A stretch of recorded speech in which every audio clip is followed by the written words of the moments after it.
Luke 20. The authority of Jesus challenged. One day, as he was teaching the people in the temple complex and proclaiming the good news, the chief priests and the scribes with the elders came up and said to him, "Tell us by what authority you are doing these things. Who is it who gave you this authority?" He answered them, "I will also ask you a question. Tell me, was the baptism of John from heaven or from men?" They discussed it among themselves. "If we say from heaven, he will say, 'Why didn't you believe him?' But if we say from men, all the people will stone us because they are convinced that John was a prophet." So they answered that they did not know its origin. And Jesus said to them, "Neither will I tell you by what authority I do these things." The parable of the vineyard owner. Then he began to tell the people this parable. A man planted a vineyard, leased it to tenant farmers, and went away for a long time. At harvest time, he sent a slave to the farmers so that they might give him some fruit from the vineyard. But the farmers beat him and sent him away empty-handed. He sent yet another slave, but they beat that one too, treated him shamefully, and sent him away empty-handed. And he sent yet a third, but they wounded this one too and threw him out. Then the owner of the vineyard said, "What should I do? I will send my beloved son. Perhaps they will respect him." But when the tenant farmers saw him, they discussed it among themselves and said, "This is the heir. Let's kill him so the inheritance will be ours." So they threw him out of the vineyard and killed him. Therefore, what will the owner of the vineyard do to them? He will come and destroy those farmers and give the vineyard to others. But when they heard this, they said, "No, never." But he looked at them and said, "Then what is the meaning of this scripture? The stone that the builders rejected has become the cornerstone. Everyone who falls on that stone will be broken to pieces, and if it falls on anyone, it will grind him to powder."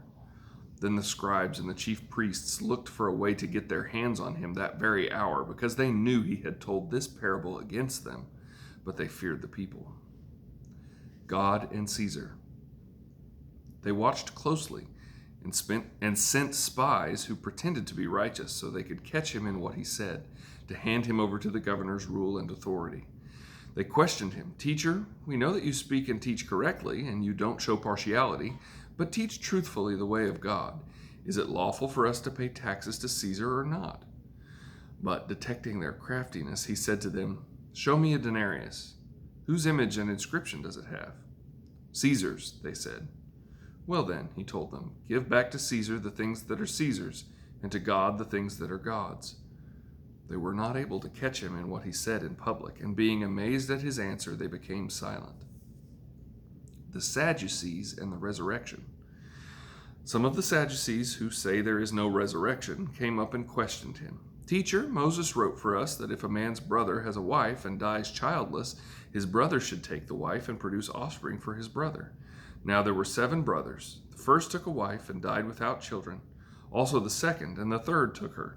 In the same way, all 7 died and left no children. Finally, the woman died too. In the resurrection, therefore, whose wife will the woman be? For all 7 had married her." Jesus told them, "The sons of this age marry and are given in marriage, but those who are counted worthy to take part in that age and in the resurrection from the dead neither marry nor are given in marriage. For they cannot die anymore, because they are like angels and are sons of God, since they are sons of the resurrection.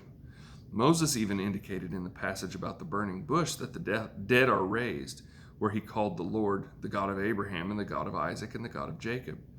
He is not God of the dead, but of the living, because all are living to him." Some of the scribes answered, "Teacher, you have spoken well," and they no longer dared to ask him anything. The question about the Messiah. Then he said to them, "How can they say that the Messiah is the son of David? For David himself says in the book of Psalms, 'The Lord declared to my Lord, sit at my right hand until I make your enemies your footstool.' David calls him Lord. How then can the Messiah be his son?" Warning against the scribes. While all the people were listening, he said to his disciples, "Beware of the scribes, who want to go around in long robes and who love greetings in the marketplaces, the front seats in the synagogues, and the places of honor at banquets.